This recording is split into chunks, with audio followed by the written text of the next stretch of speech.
বাবা, আমার সব বন্ধুদের কাছে বাইক আছে কিন্তু আমার কাছে নাই। আমাকে যদি বাইক কিনে না দাও তাহলে আমি বাড়ি ছেড়ে চলে যাব। বাবা হিসাবে আমি খুব লজ্জিত।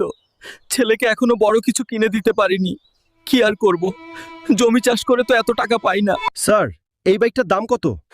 এই বাইকটার দাম 5 লক্ষ টাকা, কিন্তু এগুলা কেনার স্বপ্ন না দেখাই ভালো, কারণ আপনারা তো গরিব। চেয়ারম্যান সাহেব, আমাকে আপনার এখানে একটা কুলির কাজ দিবেন? আমার টাকার খুব প্রয়োজন। এই বয়সে এসে আপনি কুলির কাজ করবেন? আচ্ছা ঠিক আছে, আজ থেকে কাজে লেগে পড়ুন, কিন্তু কাজ করার সময় থামা যাবে না, সেটা মনে থাকে যেন। বোঝার ভার থেকে ছেলের কথা আমাকে আরো ভার করে দিয়েছে। আমাকে অনেক টাকা জমাতে হবে। মাথাটা ঘুরছে। চাচা, আপনি ঠিক আছেন? আমার ছেলেকে এই টাকা দিয়ে বাইক কিনে দিও, আমি মনে হয় আর বাঁচবো না।